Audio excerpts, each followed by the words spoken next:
मेरे प्यारे साथियों, नमस्कार। फ्रेंड्स, आईएएस के नियम में एक बड़ा बदलाव किया गया है और मैं उस बदलाव के बारे में आप सबसे चर्चा करूंगा और साथ ही साथ आपको मालूम है 2026 का एग्जामिनेशन का नोटिफिकेशन जारी कर दिया गया है। उसके बारे में हम लोग थोड़ी सी बातें करेंगे। तो आइए शुरुआत करते हैं एग्जामिनेशन के नोटिफिकेशन से। नोटिफिकेशन आ चुका है। कब आपके एग्ज़ाम होंगे, कितने पदों के लिए हैं, आ चुका है। तो दोस्तों, जो सबसे इम्पॉर्टेंट बात है फिलहाल ये कि आप प्री एग्ज़ामिनेशन में यदि बैठना चाहते हैं तो फॉर्म भरने की जो लास्ट डेट है वो है 24 फरवरी। प्लीज़ नोट इट डाउन, 24 फरवरी आप फॉर्म भर सकते हैं। फॉर्म कैसे भरेंगे इसके बारे में नोटिफिकेशन में बहुत विस्तार के साथ दिया हुआ है और मैं रिक्वेस्ट करूंगा कि प्लीज़ उस नोटिफिकेशन को बहुत ध्यान से पढ़ें और ध्यान से पढ़ने के बाद बहुत ध्यान से भरें भी।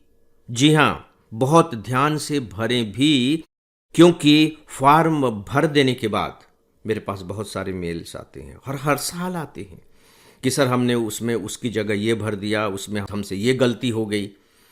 आप कल्पना करके देखिए कि जब आप इस तरह के मेल्स लिखते हैं तो सच में ये मेल्स क्या कहते हैं, आपकी किस पात्रता और योग्यता की ओर इंगित करते हैं कि आप हिंदुस्तान की सबसे बड़ी सरकारी नौकरी पाना चाहते हैं, उसकी परीक्षा देना चाहते हैं और उसका जो फॉर्म भरना है उसे भी सही तरीके से इत्मीनान के साथ नहीं भर पा रहे हैं और चाह रहे हैं कि मैं आईएएस बन जाऊं। तो ये बहुत पुअर स्थिति को शो करता है, बहुत दयनीय स्थिति को शो करता है दोस्तों।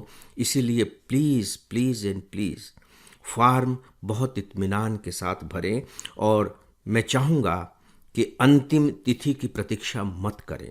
आप जल्दी से जल्दी इत्मीनान के साथ फॉर्म भर करके अपने आप को मुक्त कर लें। मेरे पास बहुत सारे ऐसे मेल्स आते हैं कि सर मेरी डेट ऑफ बर्थ ये है, तो क्या मैं एलिजिबल हूँ? यह भी आपकी दयनीय स्थिति को दिखाता है। बाकायदे यूपीएससी का नियम है, इस डेट को आपकी इतनी एज होनी चाहिए जो आपको मालूम होनी चाहिए और फिर कैलकुलेशन कर लीजिए कि आप एलिजिबल हैं या नहीं हैं। इसके लिए आप दूसरों का सहारा क्यों लेना चाहते हैं? यह भी आपकी दयनीय स्थिति को बताता है, आपकी पात्रता को बताता है, आपकी योग्यता को बताता है। यानी कि आप हमेशा स्पून फीडिंग चाहते हैं कि लोग आपके लिए करके दे दें, बस आप खुद अपनी तरफ से कुछ भी नहीं करना चाहते। दोस्तों, ये व्यक्तित्व के बहुत महत्वपूर्ण अंग होते हैं, रिफ्लेक्शंस होते हैं। प्लीज़ ऐसा न करें, अपनी ओर से कुछ करने की कोशिश करें। फ्रेंड्स, आपके लिए एक उपयोगी सूचना, मैंने आईएएस की तैयारी के लिए 2 पुस्तकें लिखी हैं। आप आईएएस कैसे बनेंगे, इसी के 2 भाग हैं। यह इंग्लिश में भी है। अब तक इसकी लाखों प्रतियां बिक चुकी हैं। यदि आप अपने आईएएस के लक्ष्य के प्रति सीरियस हैं तो आप इन दोनों पुस्तकों को लाइट हाउस मानकर चलें। यह आपके लिए एक प्रकार से मस्ट रीड बुक है। आप नीचे डिस्क्रिप्शन में दिए गए लिंक से ये दोनों पुस्तकें मंगा सकते हैं। मैं आपको बता दूं कि जो एग्जामिनेशन होनी है प्री की वो 24 मई है और जो मेंस एग्जामिनेशन होंगे वो होगा 21 अगस्त से। दोस्तों, टोटल 933 पदों के लिए ये विज्ञापन आया है और जो 933 पद हैं अपने आप में संख्या में काफ़ी ज़्यादा हैं। तो आप सबको मेरी शुभकामनाएं एक बार फिर से कि जितनी जल्दी हो सके इत्मीनान के साथ फॉर्म भरकर भेज दें। दोस्तों, जो आईएएस के नियम में दूसरा बहुत बड़ा बदलाव किया गया है, अब मैं उस पर बात करने जा रहा हूँ। देखिए, होता यह है कि आप परीक्षा में बैठते हैं। परीक्षा में बैठने के बाद हालांकि हर स्टूडेंट चाहता है कि वो आईएएस बने। ठीक है, अपवाद स्वरूप कुछ लोग नहीं चाहते हैं, दूसरी सर्विसेज चाहते हैं, लेकिन ज़्यादातर आईएएस ही बनना चाहते हैं। परीक्षा में बैठते हैं लेकिन उन्हें आईएएस नहीं मिल पाता, कोई दूसरी सर्विस मिल जाती है, आईपीएस, आईआरएस या जो दूसरी बहुत सारी सर्विसेज हैं, 22-23 सर्विसेज हैं, उनमें से कोई भी एक सर्विस मिल जाती है। अब ऐसे में फिर चूंकि उनके पास अटेम्प्ट बाकी रहते हैं, उनकी एज बाकी रहती है, तो फिर वो आईएएस के लिए अपीयर होते हैं। इसकी अनुमति है। अभी तक की अनुमति के हिसाब से यह है कि अगर उनके पास अटेम्प्ट हैं और उनकी एज है तो वो अपीयर होते रह सकते हैं। यूपीएससी ने अब इसमें एक बड़ा बदलाव किया है। तो इस बड़े बदलाव के बारे में भी आप सुन लीजिए। 2-3 बहुत इंपॉर्टेंट पॉइंट हैं। जैसे आप 2026 के एग्जाम में बैठ रहे हैं, राइट? 2026 के एग्जाम में बैठते चले जाएंगे, 2027 में आपका इंटरव्यू होगा और 2027 के प्री से पहले फाइनल रिजल्ट आ जाएगा। मान लीजिए कि 2027 में जो रिजल्ट आया है उसमें आपको इंडियन रेवेन्यू सर्विस मिल गई, ठीक है? अब आप फिर से अपनी रैंकिंग बेहतर बनाने के लिए, आईएएस सर्विस को पाने के लिए एग्जाम में बैठना चाहेंगे। तब उसके लिए क्या स्थिति है, इसे सुन लीजिए। नंबर 1 कि चूंकि 2027 में रिजल्ट आया है तो आप कंटिन्यूएशन में ही 2028 के एग्जाम में बैठ सकेंगे, बस केवल एक बार बैठ सकेंगे। अभी तक ये प्रतिबंध नहीं था। बैठने की जो पात्रता होगी वो केवल एक बार की पात्रता होगी और वह भी 2028 के एग्जाम के लिए। लेकिन इसके लिए भी कुछ बातें हैं, कुछ शर्तें हैं। आपको इंडियन रेवेन्यू सर्विस मिली है, ठीक है, तो आपको बकायदे नो ऑब्जेक्शन सर्टिफिकेट लेना होगा, यानी कि आपको इस बात की अनुमति लेनी होगी कि आप एग्जाम में बैठ सकते हैं, राइट? दूसरी बात कि आपको जो छूट मिलेगी वो केवल फाउंडेशन कोर्स के लिए मिलेगी। और मैं आपको बताना चाहूंगा कि जनरली सर्विसेज के जो फाउंडेशन कोर्स होते हैं वो अगस्त से शुरू होते हैं, अगस्त सितंबर से शुरू होते हैं। 3-4 महीने का फाउंडेशन कोर्स होता है। इसके बाद मुख्य जो ट्रेनिंग होती है वो शुरू हो जाती है। तो आपका तब तक मेंस हो चुका होगा। अगर आप फिर से बैठ रहे हैं एग्जामिनेशन में तो मेंस हो चुका होगा। मेंस अगस्त सितंबर तक कंप्लीट हो जाते हैं। तो बस आपने मेंस दिया, बात खत्म हो गई।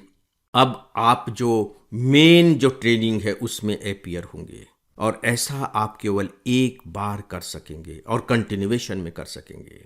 यदि आप फिर से बैठना चाहते हैं, मान लीजिए, तो आपको सर्विस से रिजाइन करना होगा, आपको इस्तीफा देना पड़ेगा और इस्तीफा देने के बाद ही आप फिर से एग्जामिनेशन में बैठ सकेंगे।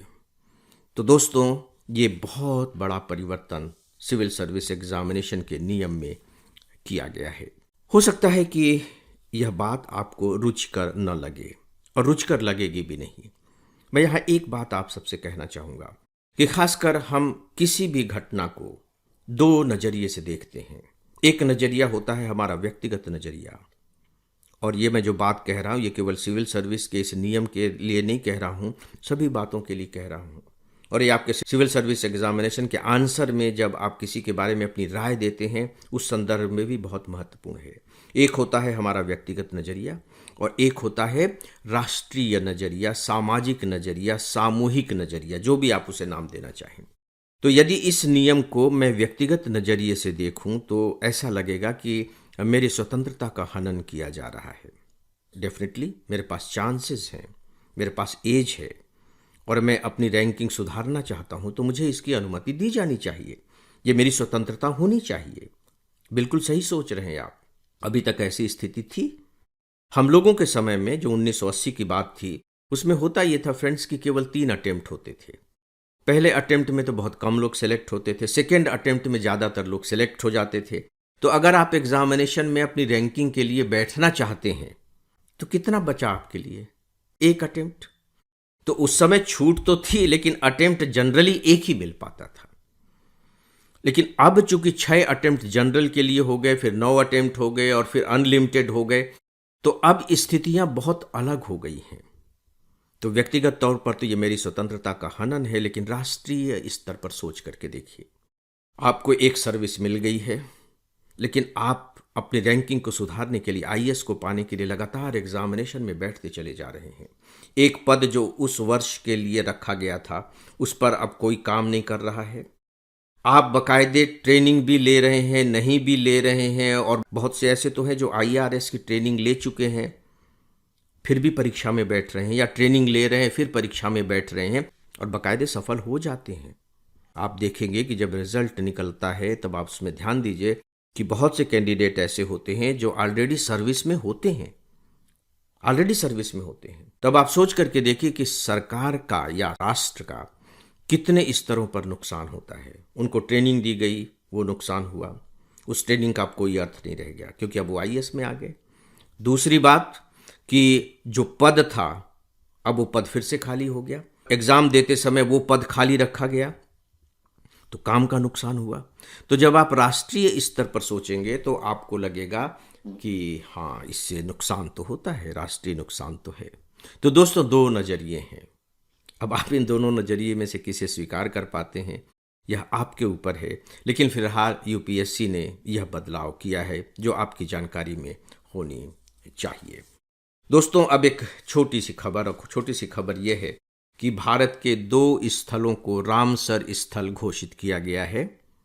इनके नाम हैं, एक है पटना पक्षी अभयारण्य। मैं अगर पूछूं कि पटना पक्षी अभयारण्य किस राज्य में है तो आप फट से कह देंगे कि बिहार में है, क्योंकि पटना है। लेकिन ध्यान रखिए, ये उत्तर प्रदेश में है। विशेषकर ध्यान रखिएगा कि जो पटना पक्षी अभयारण्य है ये उत्तर प्रदेश में है। उत्तर प्रदेश का एक जिला है एटा, उसका एक स्थान है जलेसर, वहाँ यह पटना पक्षी अभयारण्य है। बहुत छोटा अभयारण्य है। और जो दूसरा स्थान है वह है छारी ढांड आर्द्र भूमि। छारी ढांड आर्द्र भूमि ये कच्छ में है, यानी कि गुजरात में है। इन दोनों स्थलों को रामसर स्थल घोषित किया गया है। ये हमारे लेटेस्ट रामसर स्थल हैं।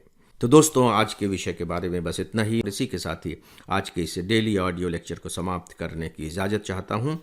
नमस्कार।